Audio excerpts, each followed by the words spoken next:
TV. I'm out.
Good evening and welcome to Lead Story Prime. I'm Jody Ann Quarry. As 2025 comes to a close, Jamaica finds itself in a rare and important moment. For the first time in years, we're ending a year with fewer murders. Lives were saved, communities felt relief, and that progress matters. But another number moved in the opposite direction. Police-involved shootings increased, as documented by the Independent Commission of Investigations, INDECOM. Tonight is not about blame, it's about balance. What worked, what raises questions, and what we must carefully carry into 2026. This is Lead Story Prime.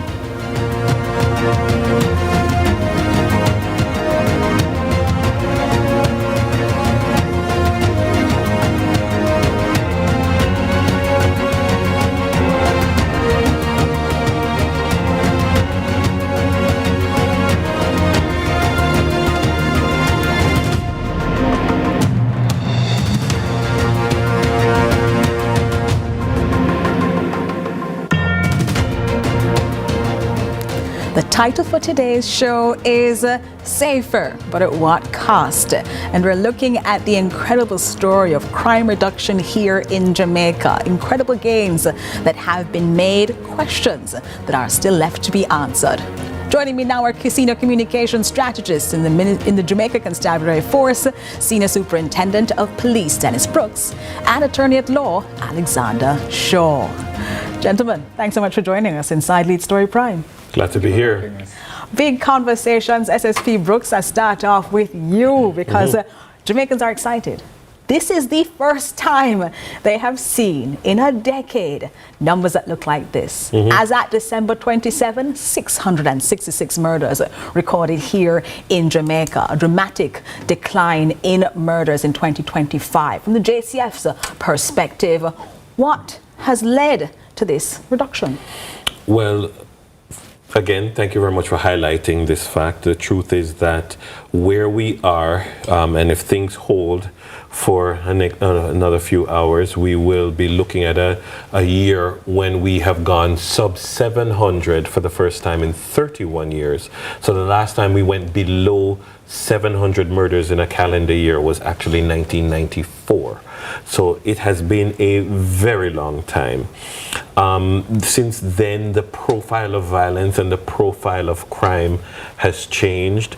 And as many academics like Professor Anthony Harriott, Professor Bernard Headley, and others would have said, that there needs to be radical transformation and change, not just in the Jamaica Constabulary Force, but in the wider law enforcement environment.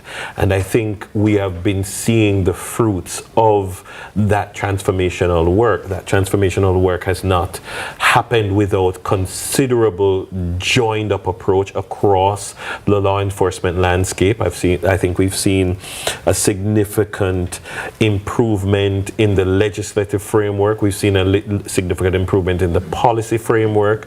From the operational side where we sit, we have done many things differently. And so we've been speaking about the transformation of the Jamaica Constabulary Force for a while now.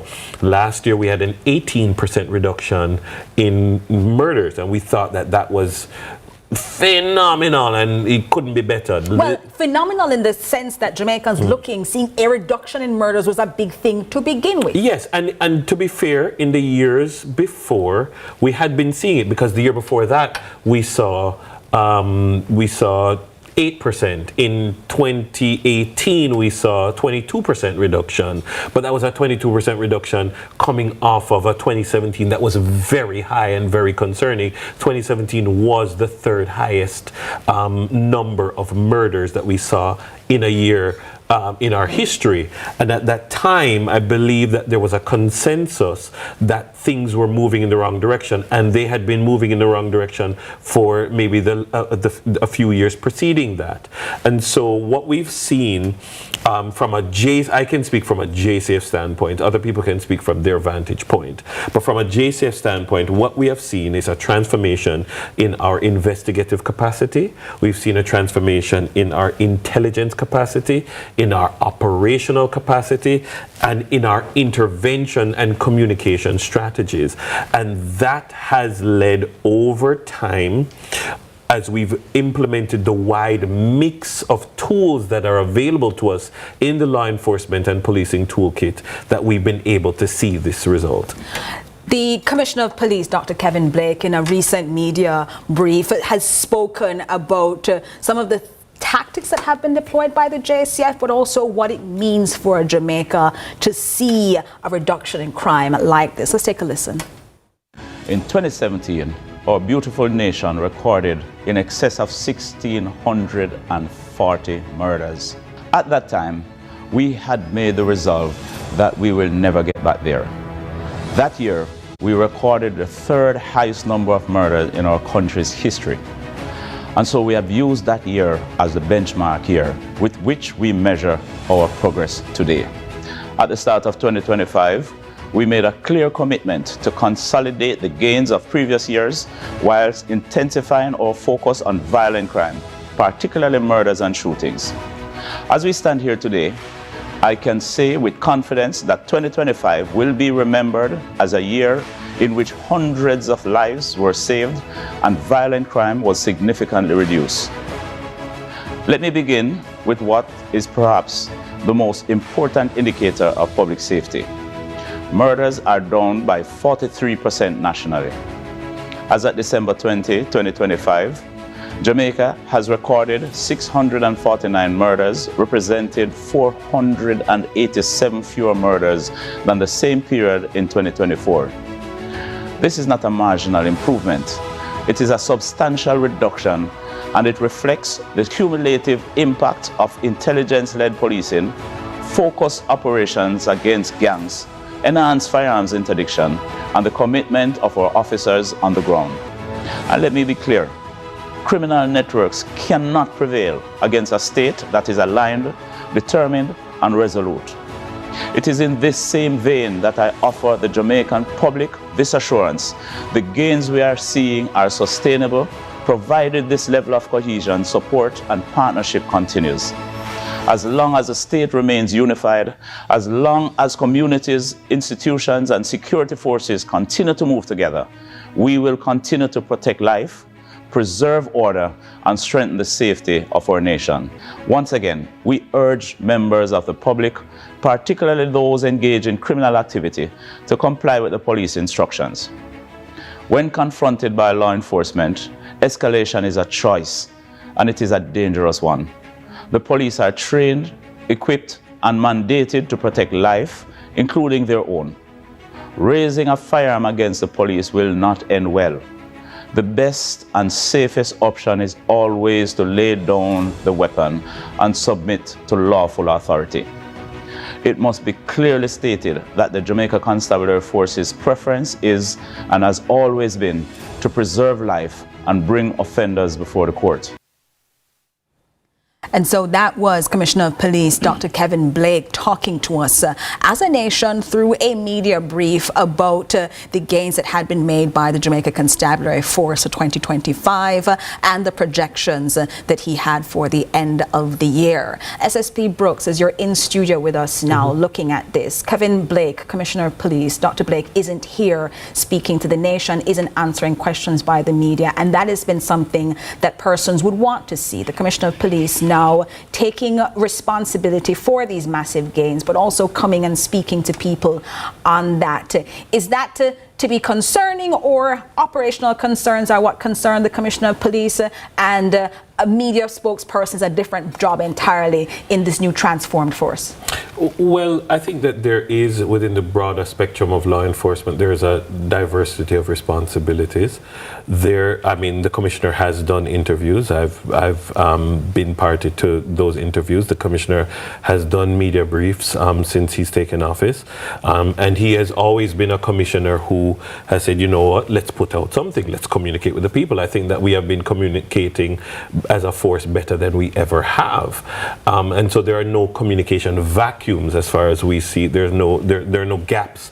But he remains accessible, but he has a constabulary communication network that continues to be effective and staffed with persons who are able to do their job and speak to the media and based on the briefs that he gives us. And so that allows then for the alignment of policy decisions and also the communication. You reflecting what it is that the Commissioner would have said in his brief allows for there to be a single voice that the nation is hearing. Let me pull in Attorney at Law Alexander Shaw here, because you are an attorney at law who also does criminal work and civil work. You are then in the courts. You are then seeing the end result of police work. You're seeing then the end result in the reduction of crime, but you're also seeing the real lives that are impacted and changed, not only by crime, but also by accusations that there is excessive use of police force. When you see reduction numbers like these, what's your reaction?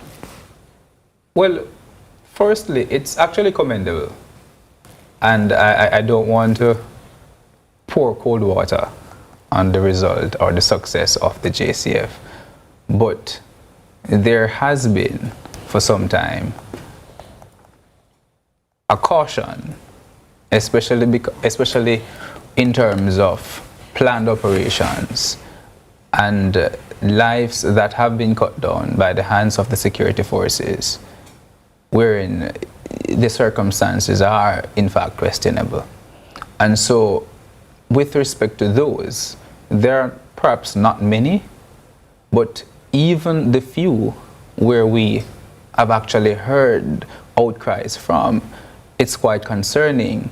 And so while we repose trust and confidence in diverse institutions that have been designed to investigate and bring, these matters before the court, specifically INDICOM, no more than ever, there is a need to accede to the urges or the request of INDICOM, because in terms of its impact on the court, there is, for sure, a reduction in the number of case files and matters before the court. But I've had a few clients who, have been killed. Well, we'll talk about those clients, and we'll talk about the reality then on the ground, both the operational side from the police as well as some of the concerns that have been raised by the Independent Commission of Investigations. Next, inside Lead Story Prime.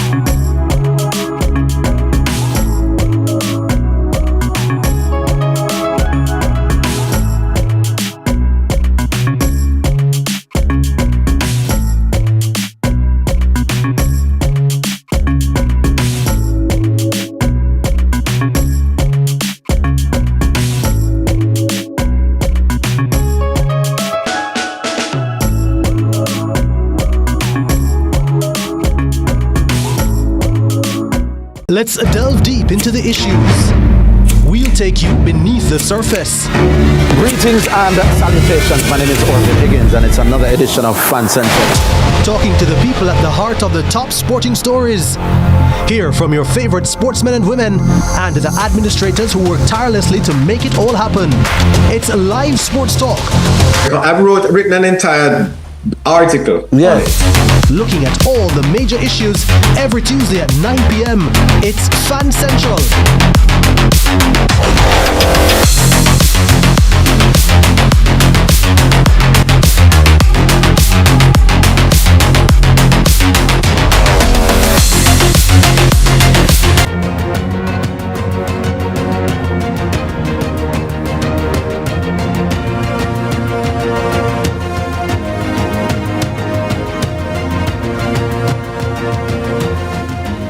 We're continuing our discussion this evening about what's going on with crime here in Jamaica. We've heard incredible numbers showing that we're at, right now, at about 43% less murders than we had in 2024.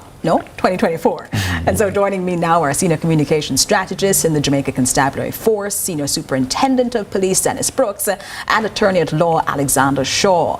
Alexander Shaw, before the break, you spoke about the reality on the ground, working with people who have allegations and accusations about use of force by the police. And I'll put in context for you what the Independent Commission of Investigations has said in its report of December 2, indicating that the latest shooting incident at that time increased the total number of 282 persons who have been fatally shot by the security forces so far this year. They said this corresponds to a 67% increase in the total number of persons who had been shot and killed by state agents when comparing 2024 to 2025. As we speak about the massive reduction in crime, that's also seeming to be a massive increase in another direction when it comes to state-involved shootings. From your perspective as someone before the courts, what does that look like as persons share their stories with you? Well, you as counsel, you really have to be very careful in striking the balance, because on the one hand, you have to look at whether or not there is a correlation, because here we're basking in joy about the reduction in murder, and on the other hand, there's also the increase in police killing. The real concern is whether these are considered to be extrajudicial killing based on how it's defined. Let's talk about that, because that wording has been very controversial. Yes. Extrajudicial killing. From a legal perspective, what is that versus a police-involved shooting, especially in the context of hearing Commissioner Dr. Kevin Blake say, comply with police instructions. If you are met upon by the police, comply. We don't want to harm you, but you're not going to be able to, hearkening to statements he's made earlier in the year, confront the police. Yes. And the police back down or resile from, in fact, protecting themselves or others. And that is what, because those operations that are planned, you would expect that due care and regard is had for the suspect's life. And if it is that there is a confrontation in that particular instance, then it could be considered extrajudicial killing if it is that it was a deliberate and intentional effort on the part of the JCF to cut down that life, as opposed to situations where it was just a spontaneous response and just police responding to a threat. So, but the argument being made by the police is that during these operations, it's not a case where they actually went to actually cut down or kill this individual. And so, it, as I've said earlier, it's very important in instances like those for there to be some form of corroboration.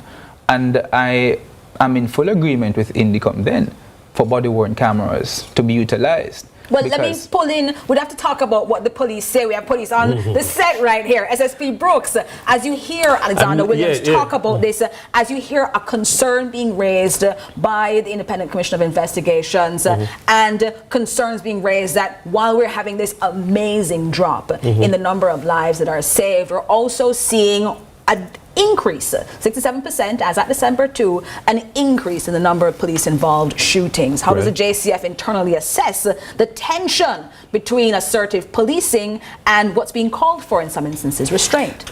Well, there are several ways to look at it. The first thing I would say very clearly is that every single fatal encounter between the police and a citizen is unfortunate, and we would rather that it not happen, because in every instance when the police go there, we are going there to apprehend and bring someone before the court. However, in every situation, we have done the intelligence, we have done the investigative work, and we know that there are certain people who have different propensities for violence. Are you comfortable saying in every situation? In every situation. You're not going to go on an operation to arrest a person and you've not done casework, because why are you arresting the person then?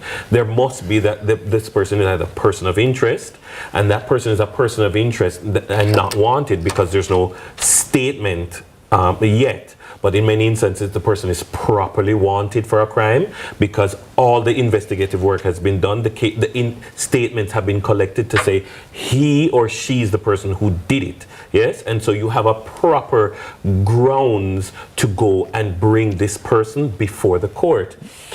We have said it many times that the constabulary force has embarked upon a focused deterrent strategy.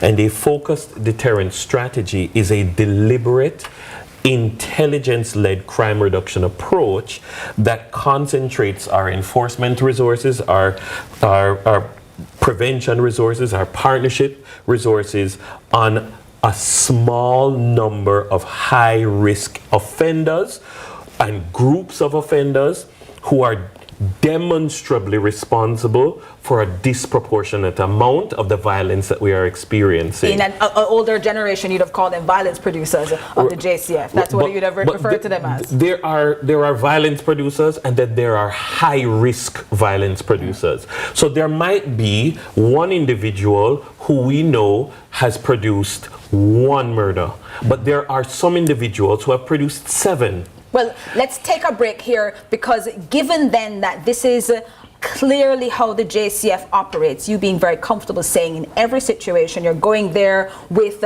investigations being done with a clear mandate to bring the person in, and confrontations might occur, as you said, unfortunate, each and every single one. We were unable to have with us this evening the head of the Independent Commission of Investigations, Hugh Faulkner, but he did send us a message that we can share, talking about this broader concern that has been raised, both about planned operations that have been raised by Attorney at Law Alexander Shaw, but also of the number of officers who are then involved in shootings like these. Let's take a listen.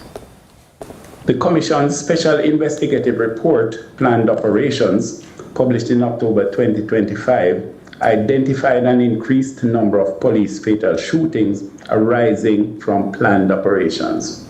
At July 31, 2025, fatalities arising from these planned operations represented 51% of all fatal law enforcement incidents at that date. Numerically, 97 persons met their demise in police planned operations. The percentage has hovered around that figure for the subsequent months. The above circumstances reinforce the need and urgency for the hastened procurement of additional body-worn cameras to enable deployment to law enforcement personnel who are tasked with planned operations activities. The public trust and confidence sought by the JCF would be significantly enhanced in an environment where accountability and transparency are manifest in law enforcement involved activities. That enhanced trust that idea of making sure that that accountability mechanism you spoke of, Alexander Shaw, earlier, through the use of body-worn cameras, this ability to then pair what we see as this massive reduction with making sure that we don't go too far in the opposite direction, as is being argued by some.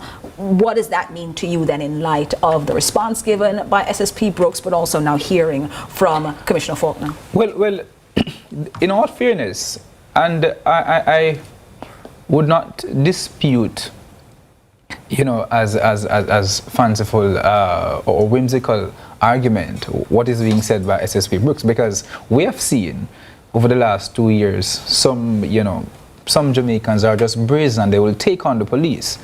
And it is because of that, we know the attitude on the ground sometimes. It is because of that why we need some form of corroboration. Because there are instances where some persons have set up cameras and they have shown, and I'm shown where police, police executing an operation, and then there is a questionable death and or killing. CVM Television is one of the places that broke the Jamar Farquharson case in Clarendon, one in which there had been national outcry after that as to what exactly happened in what was, it appears to be, a planned police operation. Those are the sorts of things that have led to national questions then about, one, the number of confrontations, and two, the end result of these confrontations. And so and that is why it's important, because you do not want a stain to be on the success. You don't want a stain to be on the results that we're reaping. No, because if I might interject, yes, and that is why the Jamaica Constabulary Force, the Commissioner, the High Command, believes in INDECOM, and INDECOM needs to do its work.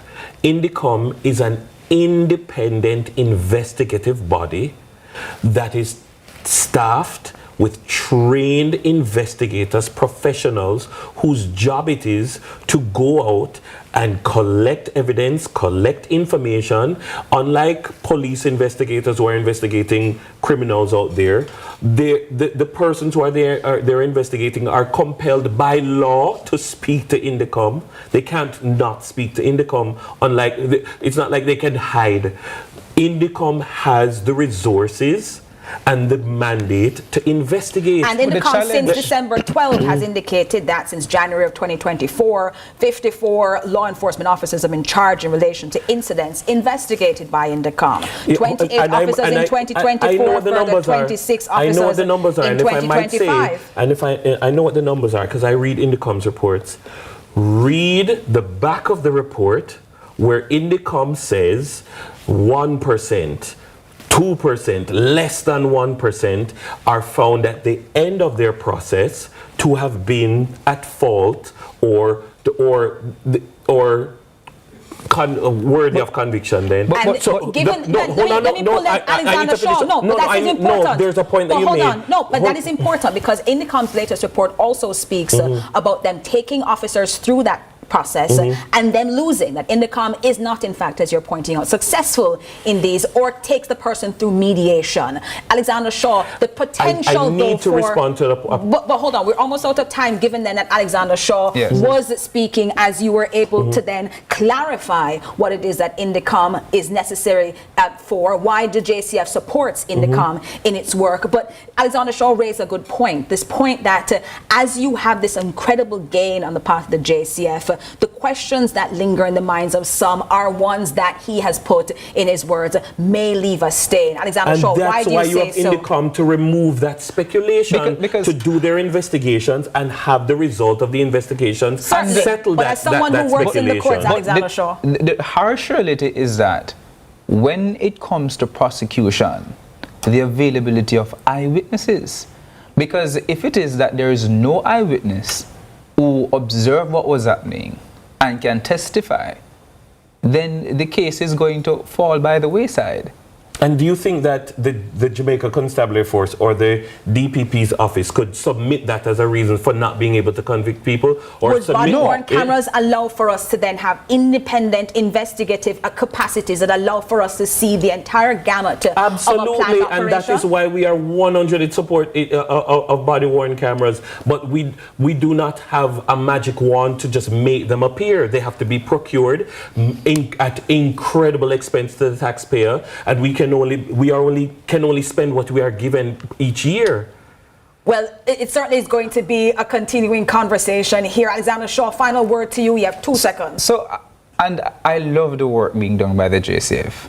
And that is why the caution is you have to ensure that these operations are within the ambit of the law. What do I mean by that?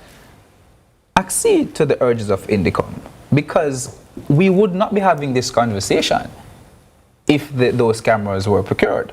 Well, that's certainly something we're going to speak about in a few moments with Executive Director of Jamaicans for Justice, Mikel Jackson, and Professor Anthony Harriot, former professor of sociology and former head of the Center for Criminology at the University of the West Indies Mona campus. We'll continue this conversation next inside Lead Story Prime.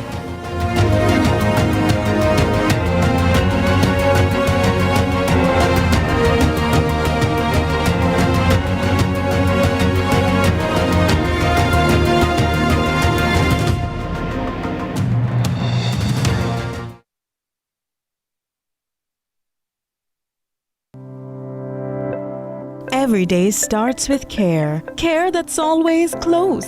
Supermed Family of Pharmacies is where you go for. Start your journey with a Jane Bank Small Business Loan, with small business loans with as little as $10,000 and up to $4 million. The time is 8:30.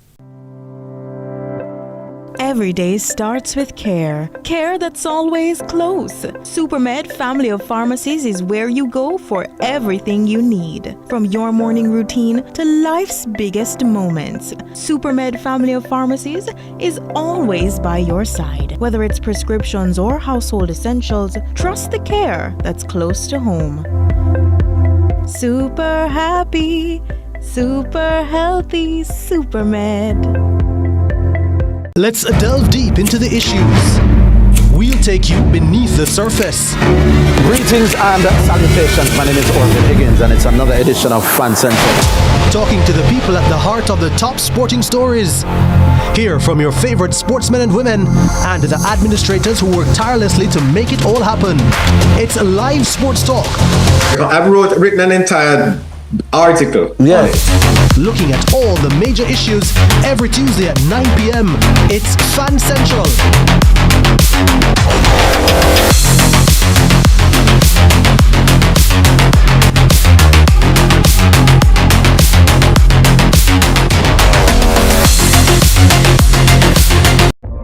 This holiday season, CVM brings you the magic of togetherness. Holiday movie magic. Now that is good. Miss Claire, I need you to come by here more often. So many memorable films celebrating Black love, laughter, and legacy. December 19th through January 2nd. Catch them in prime time and rewatch all day on the holidays. I'm counting on that. From all of us to all of you. Enjoy CVM's Holiday Movie Magic, brought to you by singer Chris and Charles.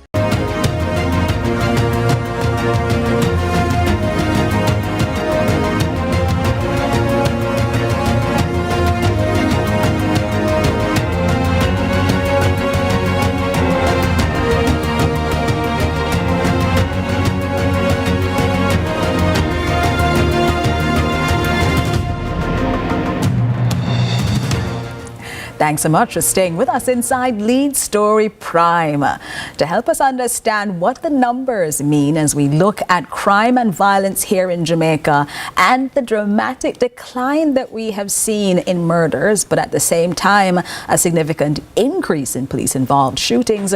We're joined by former professor of political sociology and former director of the Institute of Criminal Justice and Security at the UWI, Anthony Harriot, and the executive director of Jamaicans for Justice, Mikel Jackson. Good evening and welcome. Good evening. Good evening. Now, we've had a conversation about the two clear trends that we've seen this year. Murders down, police-involved shootings up. Professor Harriet, from a criminological perspective, how common is a pairing like this? It's pretty common, actually, but in our recent history in Jamaica, we have had modest declines in serious crimes, including murder, accompanied by decline in police killings. And we have had the opposite, of course. So if we want to understand the relationship, we have to probe a little deeper, which I hope that we will do. But just by way of getting out my initial comment, it's, if we were having this discussion before 2018, it would have been about out of control violent crime. Given especially what we heard Commissioner of Police Dr. Kevin Blake indicate and SSP Brooks that 2017 was one of those banger years for us having out of control crime numbers, and that being the standard year that we're looking at. And today, my concern is sustaining the decline. How do we sustain this decline? How we sustain that decline is going to be very important. But as we look at what has taken place to get us to this place, to what do you attribute that? Is that effective policing or more aggressive policing, or perhaps a mix of both? Okay, yes, of course. So it's primarily policing that has gotten us here. We have been doing not only policing, but I attribute the decline in the main to policing. Now, there are two aspects of it. There's the prior work, aimed principally at improving the capabilities of the police and army, because the army has been involved in policing as well. And secondly, some recalibration of strategy. So the problems that were discussed in the earlier half of the program, I associate with strategy. So the strategy has brought the police killings. Okay. Right? So the strategy has brought the positive results, but with complications. I love that. Positive results with complications. Mikel Jackson, do you love that as well? Because from the perspective of the communities with which you engage, how are Jamaicans processing this year? Are they feeling safer, more fearful, or conflicted? You know, we actually do research at JFJ within communities that are historically affected by state violence, and it's a mixture. Wherein, for example, people say that they welcome increased presence by the security forces, but when you start explaining, for example, what a state of public emergency means in terms of the restriction of certain rights, then they say, okay, I want the police there, but without those rights being restricted. So it's a mixture. And let me say for the record that JFJ, we welcome the decreased homicide rates that we're seeing, and we hope that it is sustainable. But we can't ever look at police killings as a strategy for sustainable crime reduction in a country.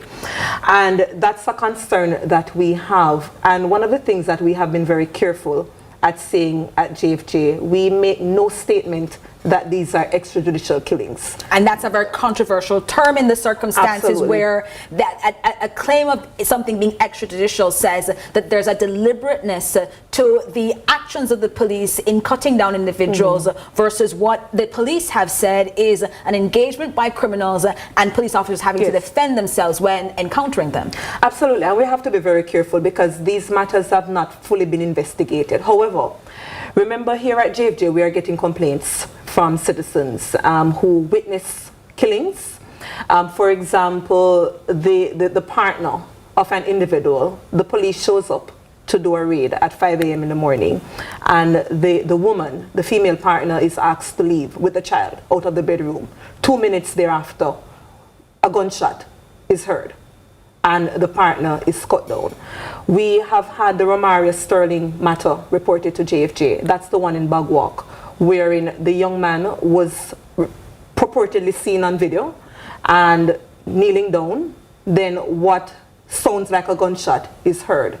You spoke to the Jamar Farkinson matter. We can remember Teron Hewitt down by the Zone of Special Operations in Kingston, wherein that matter involved a JDS soldier, wherein from witness accounts, the witness claimed that it was extrajudicial.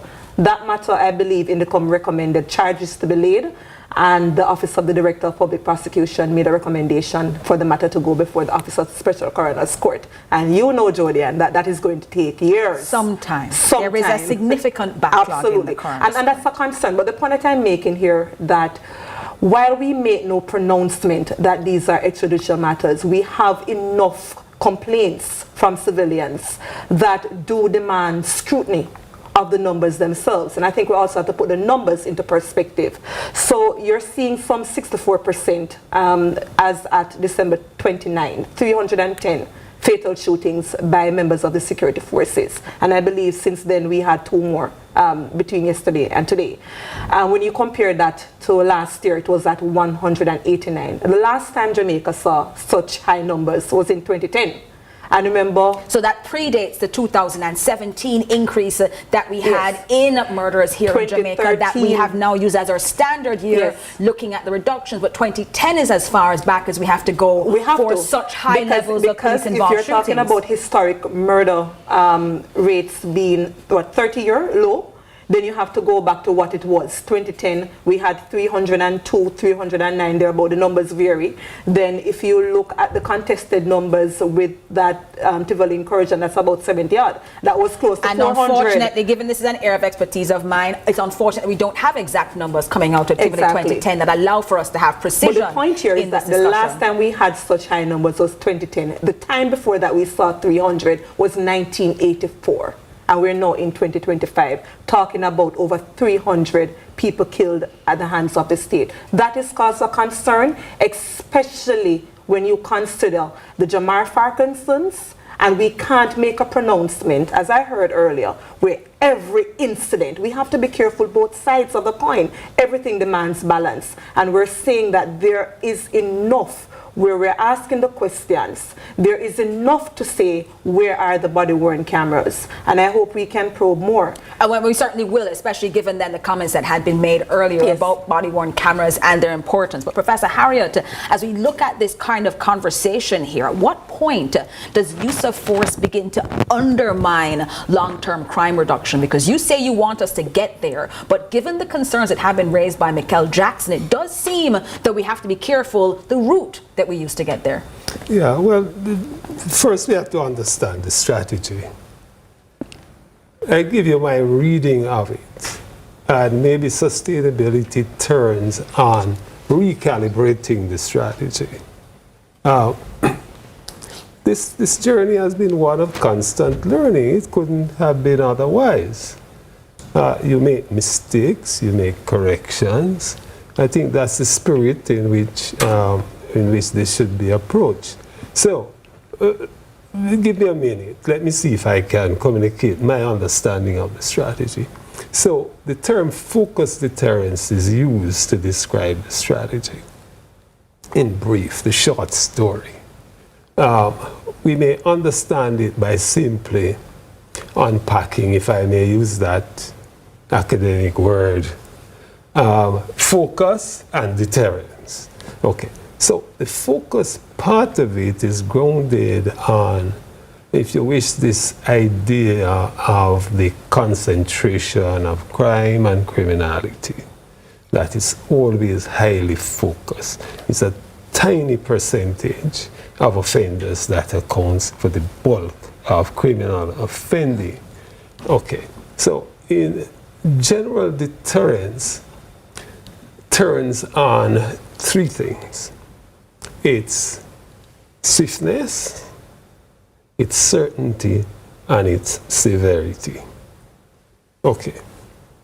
So what focused deterrence does is to highlight certainty, and it subordinates severity, and it doesn't subordinate celerity or swiftness, but it highlights certainty. In that context, is it therefore that focused deterrence through police operations like the ones that we've heard of go to individuals that they understand to be contributors to the crime problem that we have here in Jamaica? Right, so I'm coupling the two things. The focus on the tiny proportion of highly productive criminals, and then the deterrence side of it, the center of which is certainty. Well, let's take a break. So how do you communicate certainty? Let's take a quick break, Professor Harriet, because that communication of certainty and then the end results that lead to now organizations like Jamaicans for Justice getting involved in the pleas of victims is certainly something we're going to be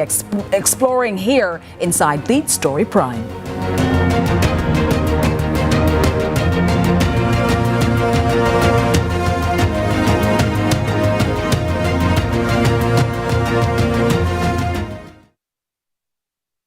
Jamaica's borders is a key priority for the Jamaica Customs Agency. The JCA will remain vigilant and resolute in effectively fulfilling this mandate.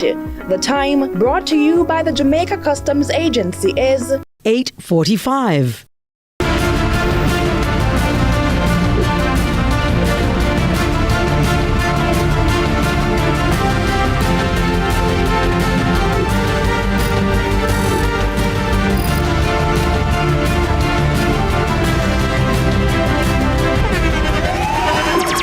The internationally acclaimed On Stage with Winford Williams. At a new time, Saturdays at 8 p.m. on CVM TV. So much more than entertainment.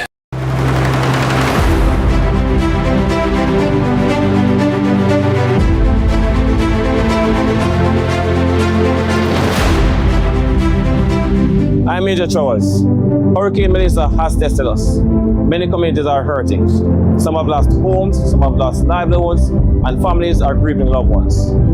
We see the pain, and we are with you. So the Jamaica Defense Force has been on the ground from the very beginning. Our soldiers have been clearing roads, delivering supplies, evacuating the vulnerable, restoring access to community, and supplying shelters across the island. We're also working closely with ODPEM, the JCF, local authorities, and international partners to ensure that relief reaches every community that needs it.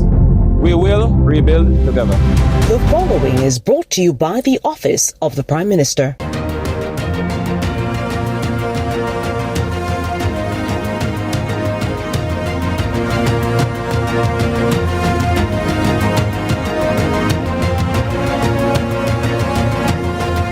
How safe are you feeling given the incredible gains being made by the Jamaica Constabulary Force, but also the incredible increase in the number of police-involved shootings? We're joined by former professor of political sociology and former director of the Institute of Criminal Justice and Security at the UWI, Anthony Harriet, and the executive director of Jamaicans for Justice, Mikel Jackson. Professor Harriet, before the break, you're talking to us now about the subordination of certain things for certainty as we look at focused deterrence here and the strategy that Jamaica's police are using to get us to the crime numbers that we are seeing now.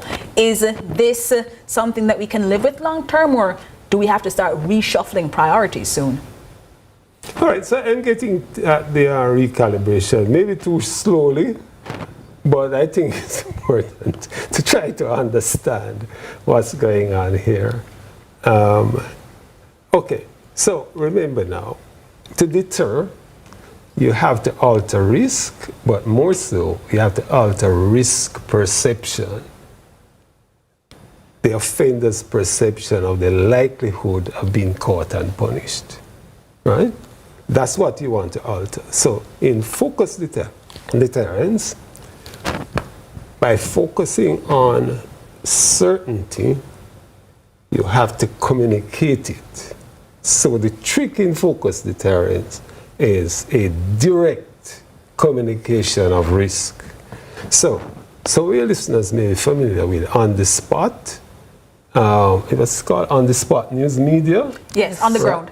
Yeah, they do a thing. All right, if you notice on the spot, they will put a photograph of an offender and they will name the person. That photo that you see, that is Dwight Campbell, alias so and so and so. He lives at so and so and so. with his baby mother and so forth. It's directly speaking to the offender. So is that then similar to what the Jamaica Constabulary Force uses through Wanted Wednesdays, for example, where it indicates individuals and lets them know? Because it's consistent with the understanding of focused deterrence that I have and that academics have. In this understanding as well, is it also a message to potential perpetrators or perpetrators themselves that crime is no longer a viable pathway, given then the work the Jamaica Constabulary Force is doing? That's what you're trying to communicate. Well, that's what focused deterrence is about. And I think that's going to be important as we have this conversation, because the JCF has clearly been able to use this to such great advantage. Let me just pull in Mikel Jackson here for a minute, though, because as they are doing these sorts of things with the certainty that Professor Harriet has spoken of. 15 seconds. 15 seconds, a key point to it.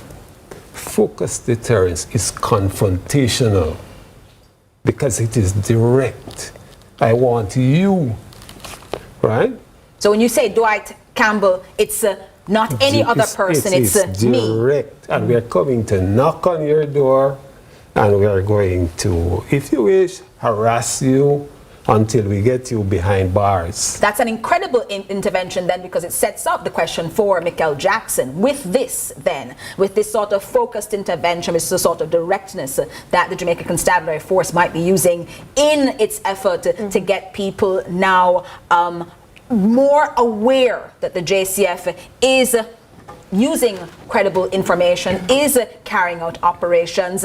There have been concerns about the transparency of these operations, including body-worn cameras being there to document the circumstance. JFJ throughout the year has made heavy weather of the reporting that has been done by the JCF as to why they don't have body-worn cameras, especially for planned operations where they know they will be confronting individuals. What's the JCF's, or rather JFJ's position now, especially having heard SSP Brooks a few moments ago?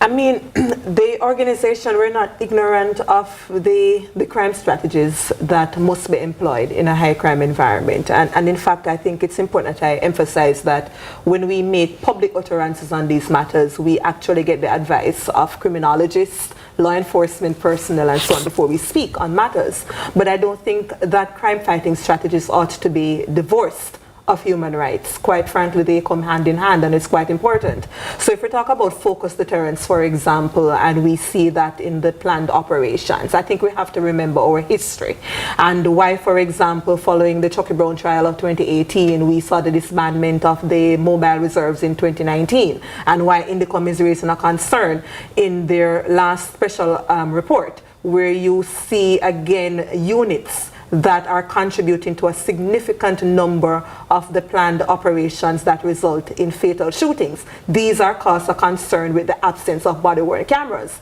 So we're saying that if the police is doing what they must and they're operating within the ambit of rule of law, then they must ensure that there's transparency, because that goes hand in hand with accountability. And when I listened to Police Commissioner Dr. Kevin Blake on a radio program in October of this year, and he made a commitment that within 4 weeks, estimated, we will see those 1,000 body-worn cameras actually being in the country. And he was very conservative in saying it may be earlier, but let me be very conservative in saying 4 weeks. That was October 2, 2025 on a radio program. I have not heard that these body-worn cameras have now been in the country. In fact, when we met with the High Command, we asked for a commitment that a portion of the body-worn cameras will be deployed to planned operations. And we were advised that, you know, you perhaps would be seeing them more deployed in the everyday, the beat patrols and so on. But when I make reference to that same radio interview, the host asked the question, is there a commitment? Some of these body-worn cameras will be deployed to planned operations. And Dr. Blake said, absolutely. So I think we need a firm statement from the Police High Command. One, what is the status of those 1,000 body-worn cameras? And secondly, how many of them would be deployed to the planned operations? And with the 1,000 extra that we heard Cabinet making further commitments to procure, when can we expect it? And I don't think the country should be sitting idly by and not raising alarm bells to say, yes, we understand that these things come at a cost, but what cost do we actually consider when you're talking about the rule of law being observed by the state? I think when we talk about crime fighting strategies again, we always have to ensure rule of law is observed, human rights is observed. So when I listened to SSP Brooks earlier, I was quite heartened that he continues to emphasize that the JCF High Command is, quite willing and in support of body-worn cameras. But I think we need to move beyond those statements to actually the proof being in the pudding, so to speak, the fruitcake of the Christmas, and we actually see those body-worn cameras being deployed in the plant operations, which contribute to over 50% of the fatal shootings. All right. As we close, Professor Harriet, it's almost a new year. A whole new opportunity for us to start once again. If you were advising policymakers heading into 2026, what would you tell them not to ignore about this year's progress? I'd say make some refinements to your strategy. Focus deterrence works. It brings results. And those results, it can and has succeeded within the framework of law, without tampering with constitutions and so forth. So it's to make the necessary adjustments so that it comports with the law. And that means, I think, great effort, a massive effort to improve the investigative side of things. Because, you see, to use the language of law enforcement, focused deterrence can be streamed into operations, or it can be streamed into investigations, right? And JCF has had some investigative success, since the most notable one being the Klansman, right? So some refinements, I think all the ingredients are there, and it's a matter of learning and perfecting what you do. Refinements then will be very important. For you, Mikel Jackson, looking ahead to 2026, what standard should guide the country if it tries to hold on to safety without losing the legitimacy of the kind of work that we've done as we close? The JCF leadership is doing good work, and I think that must be acknowledged. We are grateful as a country for the reduction in the murders, and I think they should continue with sustainable strategies, bolstering their investigative capacity, the intelligence gathering, and kudos to the government on the investments that they have made, and that is what we want to see. But the rule of law must always be upheld, and human rights standards must always be respected, and that is what we want to see. A balancing act, balance must be struck. A balance must be struck. That's a final word there from Mikel Jackson. 2025 taught us an important lesson. Violence can be reduced, but the methods we use and the trust we keep will determine whether those gains last. The task for 2026 is not choosing between security and rights. It's proving that Jamaica can protect both. Thanks so much, Professor Anthony Harriet and Executive Director of JFJ, Mikel Jackson, for joining us inside Lead Story Prime. I'm Jody Ann Quarry. And on behalf of the entire CVM production team, thank you for watching Lead Story Prime. Have a great night and Happy New Year's when it comes.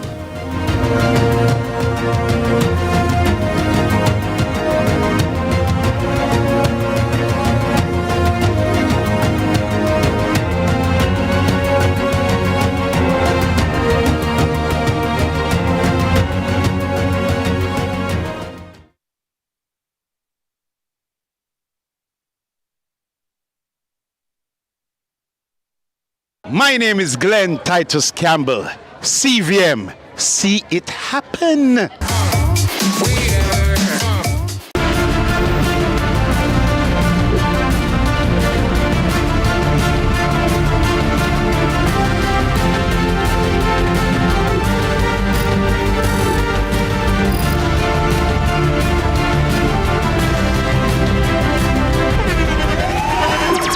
The internationally acclaimed On Stage with Winfred Williams. At a new time, Saturdays at 8 p.m. on CVM TV. So much more than entertainment. This holiday season, CVM brings you the magic of togetherness. holiday movie magic. Now that is good. Miss Claire, I need you to come by here more often. So many memorable films celebrating Black love, laughter, and legacy. December 19th through January 2nd. Catch them in prime time and rewatch all day on the holidays. Counting on that. From all of us to all of you, enjoy CVM's holiday movie magic, brought to you by singer Chris and Charles. So when I wake up in the morning, I say a word of prayer. Tap, tap, tap, tap, tap, tap, tap. Yo, this is yours truly, The Image, and I'm representing for CVM. See it happen. You hear that? CVM what? See it happen. Listen, keep it locked. Tune in to Lead Story, weekdays at 6 p.m. Hosted by Jody Ann Quarry. Brought to you by VC's Electrical Sales.